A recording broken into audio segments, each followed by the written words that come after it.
Yes, I wanna join him, but of course I will not. I'm not gonna do it. Hindi ko kaya, hanggang ngayon ay nahihiya pa rin ako. I heard his phone ring. Nanggaling ito sa kanyang slacks na suot kanina. I took it to the pocket and looked at it. Jessa, what this girl want? I answered it. Walter, wala ka raw sa mansion. Where are you? We need to talk. Agad na panimula ng nasa kabilang linya. Wala sa mansion ang aking asawa, dahil narito siya kasama ko, sagot ni Charmaine. Right. Asawa, soon you'll know. He is not into you. Coming from a girl who's in love with Walter. But never got the chance to get laid by him. What? Kunyari ka pang kaibigan na concern. Kilala ko ang mga gaya mo, hindi mo maitatago ang pagnanasa mo sa asawa ko. Makikita mo, sa huli ay mapapahiya ka lang Charmaine. Whatever, I need to go now. Hinihintay na kasi niya ako. Maliligo kami ng sabay. Then I hung up. I smiled. Akala siguro niya ay maaagaw niya ang aking asawa. I put down his phone on my bed. Muli kong pinagmasdan ang banyo. Rinig ko ang daos-dos ng tubig mula sa shower. Hindi dapat ako nagpapatalo kay Jessa. I slowly took off my long dress, and let my hair down then walked inside the bathroom. Nakatalikod si Walter mula sa pinto. Both his hands were leaning on the wall. He is just letting the water flow down his body. I don't think he noticed me. I quietly walked near him and hugged him from behind. Bahagya siyang napapitlag sa aking ginawa. The water is enough for me to get wet easily. He turned around and looked at me. Bahagya niyang hininaan ang pressure ng shower, upang hindi malunod ang aking mukha. What took you so long? You're waiting for me. Yeah. Then he kissed me aggressively. I stopped him. Itinulak ko siya ng bahagya. He frowned. Nagtaka siya sa aking pagtulak. Why? He asked me. I want to do something. I want to try it. Lalo siyang naguluhan sa aking sinabi. Hindi ko na siya hinayaang magsalita pa. I slowly kissed his neck, down to his chest. And to his 8 packs. Inikat ko ang aking dila sa kanyang pusod. I looked at him as he was leaning on the wall. And put both his hands at the back of his head. I kissed his little hair on his stomach, then I touched. Sobrang tigas ng abs niya. Tinitigan ko siya habang may ginagawa ako sa kanya. Nakatitig lang din siya sa akin, at puno ng pagnanasa ang kanyang mga mata. I wanna do this Walter. Ako ay umupo, at bigla kong trinabaho ang nais kong gawin sa kanya. He can't help it. Hinawakan niya ang aking ulo, at iginalaw ito ayon sa kanyang gusto. You are so good. Every sound he is giving me makes me want to do it more. Hinawakan ko ang kanyang bewang. Halos mawala na ako ng hininga sa aking ginagawa. But I looked at him and he likes it. So I did it repeatedly. Baby, halos makalimutan ko na narito nga pala ang aking magulang. And our house is not big enough to hide the sound. Tinakpan ko ang aking bibig, upang hindi ako masyadong makasigaw. Huminto ito sa pagtrabaho. Umupo siya sa sahig at sumandal sa pader ng tuwid ang mga paa. Hawak niya ang aking bewang upang alalayan.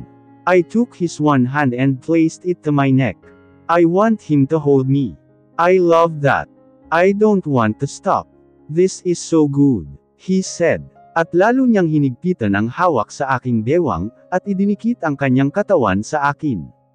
Me too, baby. Let's happy together. Hindi alam ni Charmaine kung anong oras sila nakatulog ni Walter. Wala na naman silang ginawa kundi ang maglambingan.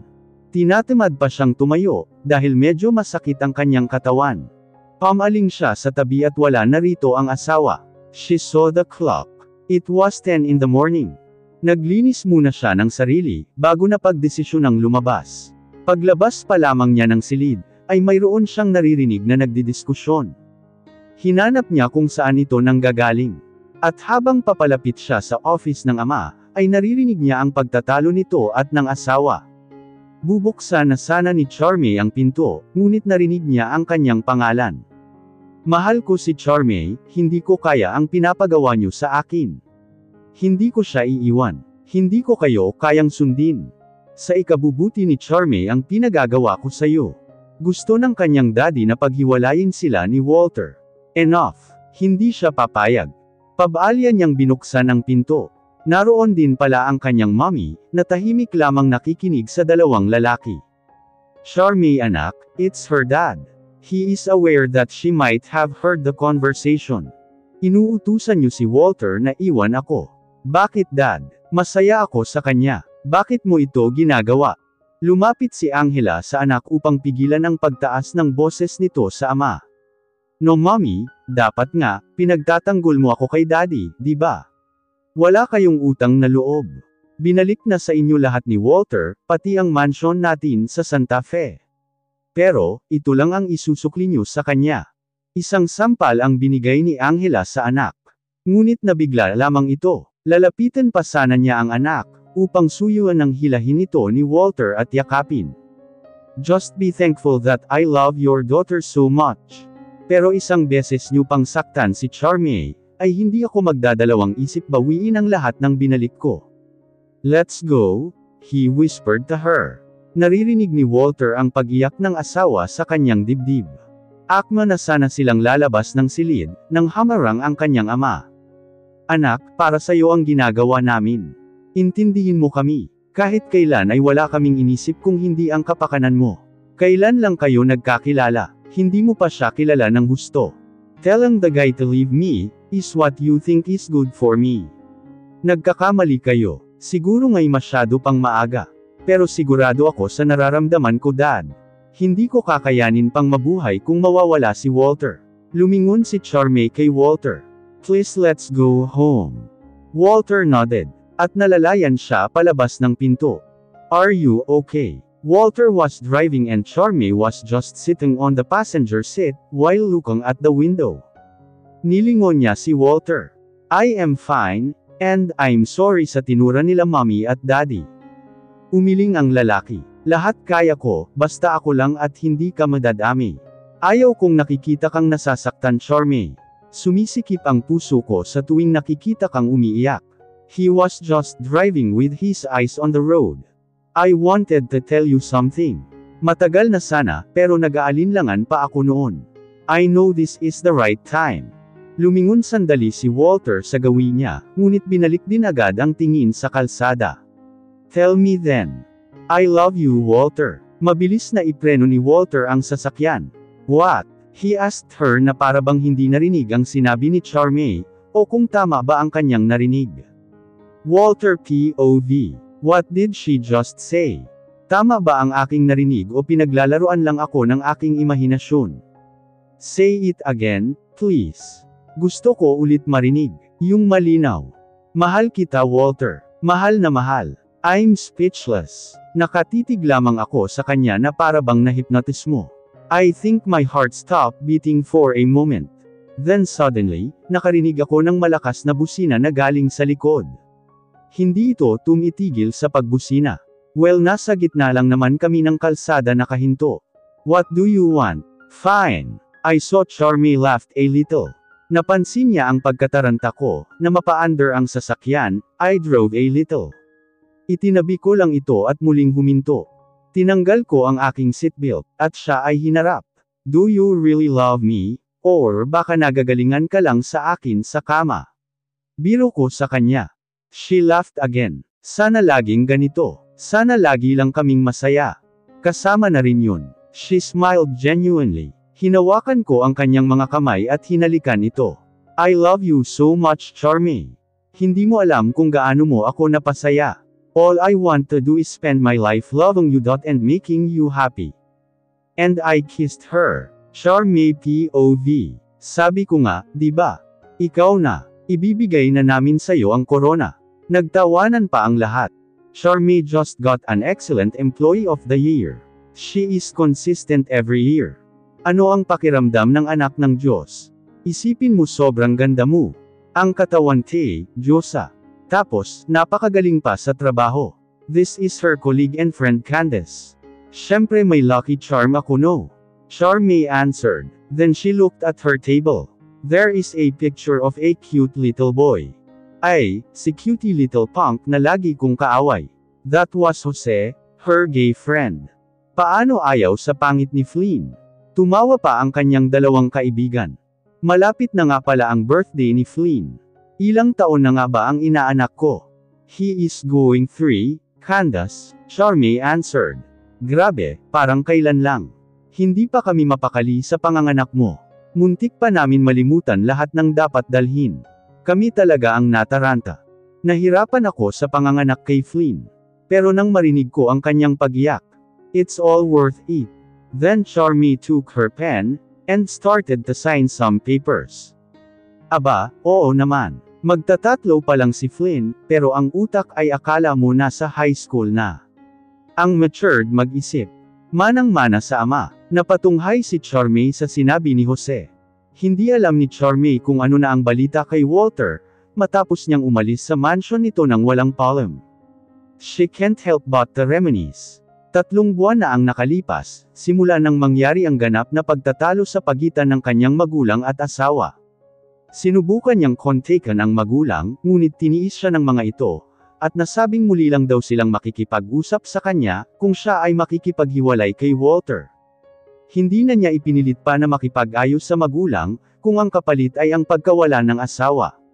Walang kasing ligaya ang nararamdaman ni Charmaine sa tuwing kasama ang asawa. Sa sandaling mawala ito sa kanyang tabi upang magtrabaho, ay nangungulila siyang agad. Araw-araw din kung may mangyari sa kanila, na animoy hindi sila nagsasawa sa isa't isa.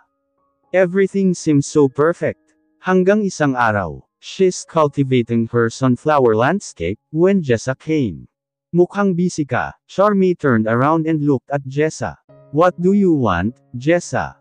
Yes, I'm busy at wala rito ang asawa ko, kaya maaari ka nang umalis. Hindi naman si Walter ang sadya ko rito. Ikaw talaga. Napatingin siya sandali sa buwisita. She took off her hand gloves and washed her hands and wiped it. Sit down then, alok niya dito. Umupo rin naman ito sa kanyang tinuro. Do you want juice, coffee or tea? She offered. No thanks. Sandali lang din ako. Okay, then tell me what do you want, Jessa?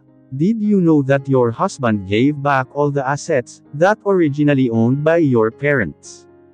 Kung yan lang sasabihin mo, nag-aaksaya ka lang ng panahon. So you also know why he gave it back? Yes, and it's none of your business. Oh, I see. Jessa stood up and walked to Charmaine's sunflowers landscape. Kilala mo na rin siguro kung sino ang dahilan ng pagkalugi ng negosyo nyo. Kung sino ang may pukana ng pagkasira ng dad mo sa mga investors. Jessa picked a flower and smelled it. Bakit mo to sinasabi sa akin? Answer my question, Charmaine. Did you know or not? No. At tumayo na rin si Charmaine. Jessa faced her and still holding the sunflower. Your husband did it. Tumawa ng malakas si Charmaine. Okay, so, heto naman ngayon ang plano mo, para magkagalit kami. Well, hindi ka magtatagumpay. Muling naglakad si Jessa palapit sa lamesa. She tapped the envelope that's on the table using the flower. Look at this. And see it for yourself. Nanginginig ang kamay na kinuha ni Charmaine ang envelope at binuklat. Nandyan ang taon kung kailan na-absorb ang company ng daddy mo. And look at the name who bought it. Walter Silva. Walter is a businessman. And no doubt that your dad is really good at running business. He thinks that Thomas Castro is a great competitor, so he used his power to destroy your father. Kung may plano siyang sirain kami, bakit binalik niya pa ang lahat kay daddy? Binalik. Mansion nyo lang ang binalik niya. Look at the other page. May nakikita ka ba na nakapangalan sa daddy mo? Lahat yan ay under Walter name pa rin. He deceived you and your family. And now, he is using you to destroy your dad even more. Why he will do such things? Anong mapapala niya sa pagsira sa amin? Because your dad was the reason why Mia is not here anymore. After that conversation they had, mabilis siyang nag-impake at umalis ng mansion. She came back to her parents, but she never asked or said something. Ang nasabi lang niya sa magulang, ay nais niyang lumayo sa lalaki na ikinatuwa ng mga ito. Naaawa siya sa kanyang ama, dahil ang akala nito ay naibalik na ang lahat sa kanila, Ngunit niluko lang pala sila ni Walter. Lahat lang pala ng sinabi nito sa kanya, ay isang kasinungalingan. Halos araw-araw pumupunta ang lalaki sa kanilang tahanan, at siya'y hinahanap. Nakita pa ni Charmaine na basang-basa ito ng ulan, at nagmamakaawan na ilabas siya. Ngunit nanag ang kanyang isip. Nagising na siya sa katotohanan na ang lahat ng pinakita nito, ay isa lang palang palabas. Upang makaiwas ay nagdesisyon siyang lumayo, at lumipat sa ibang lugar at napadpad siya sa Baguio. She never contacted anybody. She put her past aside and started a new life. New life with her son, Flynn.